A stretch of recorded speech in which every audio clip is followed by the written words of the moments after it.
Baik,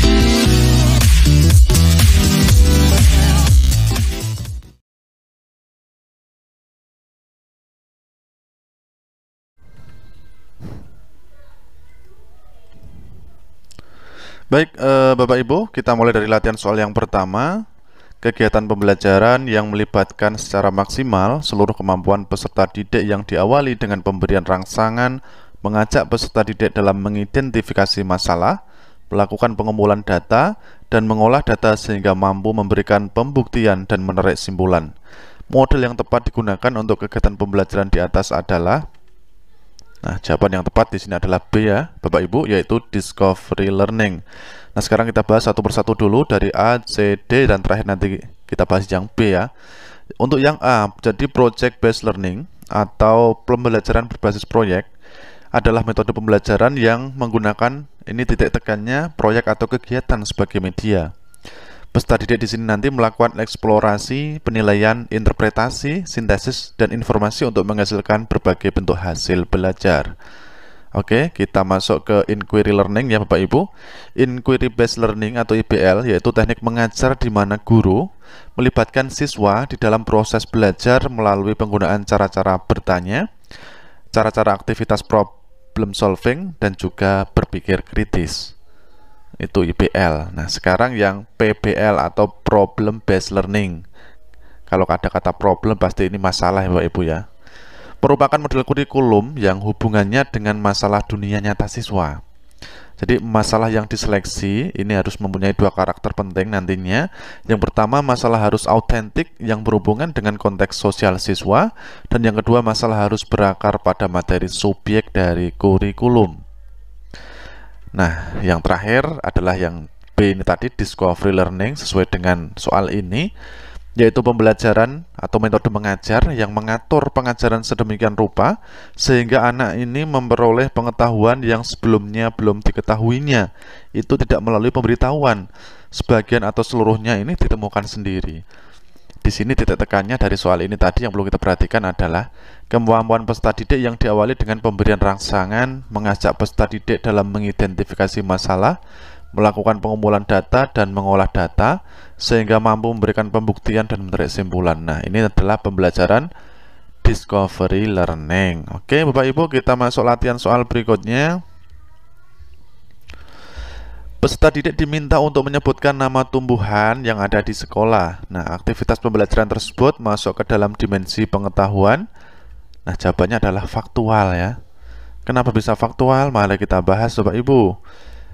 Apa itu pengetahuan faktual? Pengetahuan faktual ini adalah pengetahuan yang berisi elemen-elemen dasar yang harus diketahui para peserta didik jika mereka akan dikenalkan dengan suatu disiplin atau untuk memecahkan masalah apapun di dalamnya. Apa contoh dari pengetahuan faktual ini? Yang pertama adalah pengetahuan tentang alfabet, misalnya untuk anak sekolah dasar atau anak TK, RA. Yang kedua adalah pengetahuan tentang syarat-syarat keilmuan. Nah, ini adalah pengetahuan secara faktual. Yang kedua, pengetahuan konseptual, yaitu meliputi kategori dan klasifikasi serta hubungan antar keduanya ya. Contohnya apa? Yang pertama adalah pengetahuan tipe-tipe literatur. Yang kedua, pengetahuan bentuk kepemilikan usaha. Contohnya lagi berikutnya, pengetahuan bagian-bagian kalimat, termasuk kata benda, kata kerja, kata sifat, dan lain sebagainya. Dan yang terakhir adalah pengetahuan periode waktu yang berbeda, itu termasuk pengetahuan konseptual.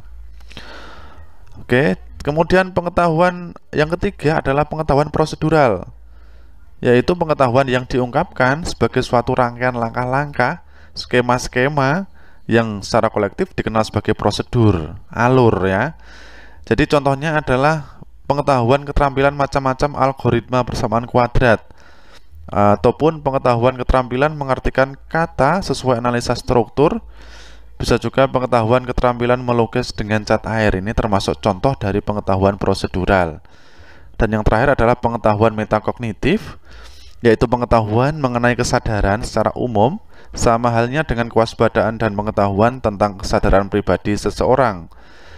Penekanan kepada peserta didik ini untuk lebih sadar akan tanggung jawab dan bertanggung jawab terhadap pengetahuan dan pemikiran mereka sendiri. Oke Bapak Ibu, kita lanjut latihan soal yang ketiga. Jadi salah satu aktivitas menjawab pertanyaan atau membuktikan benar tidaknya hipotesis melalui sintaks discovery learning yaitu apa? Yang pertama pembuktian, yang kedua pengumpulan data, tiga identifikasi masalah, dan empat pengolahan data. Dan jawaban yang paling tepat adalah A, pembuktian atau verification.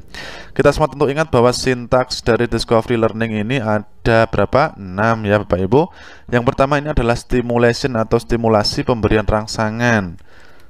Oke, jadi pertama-tama pada tahap ini pelajar dihadapkan pada suatu yang menimbulkan kebingungannya, dimunculkan sesuatu yang membuat dia bingung justru. Kemudian dilanjutkan untuk tidak memberi generalisasi secara umum agar timbul keinginan untuk menyelidiki sendiri. Nah, setelah itu yaitu sintaks yang kedua adalah problem statement atau pernyataan atau bisa juga disebut sebagai identifikasi masalah.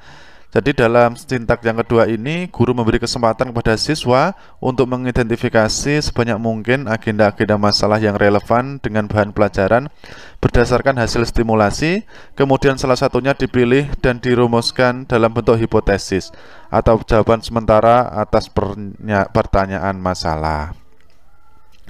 Oke, sintaks yang ketiga yaitu pengumpulan data atau data collection. Sintaks yang keempat adalah data processing atau pengolahan data. Sintaks yang kelima ini verification. Nah, ini Bapak Ibu atau pembuktian sesuai dengan soal ini tadi ya. Dan yang terakhir adalah generalization atau menarik kesimpulan ya. Bisa juga disebut sebagai generalisasi. Oke. Silahkan sintaks-sintaks juga dipelajari ya Bapak Ibu ya. Oke, berikutnya adalah soal tentang apa ini ya? Soal HOTS ya. Jadi soal HOTS langsung saja kita bahas ya. Soal HOTS. Jadi kita ingat bahwa ada C1 sampai C6 ya. C1 sampai C3 ini dalam taksonomi ini adalah LOTS.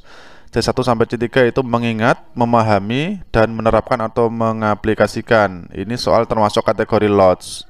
Kemudian yang soal HOTS ini adalah C4 sampai C6 yaitu menganalisis, menilai atau mengevaluasi dan mengkreasi atau mencipta. Silahkan Bapak Ibu juga dipelajari ya kisi-kisi seperti ini atau materi seperti ini diulangi kembali misalnya ada yang lupa. Oke, berikutnya ini tentang sama ya tadi project based learning sudah kita bahas di depan. Oke, jadi langkah kerja di program based learning ini Bapak Ibu ya. Oke, nah mungkin itu ya Bapak Ibu yang dapat saya bagikan. Insya Allah mulai besok kita akan membagikan juga soal-soal latihan-latihan soal untuk mapel-mapel umum ya. Nah, saya doakan juga semoga Bapak Ibu guru yang mengikuti Prioritas PPG ini dapat lulus dengan nilai yang maksimal sehingga nanti dapat ikut PPG Dalab di tahun 2022 ini. Terima kasih, kurang lebihnya mohon maaf. Bila taufiq wal hidayah, wassalamualaikum warahmatullahi wabarakatuh.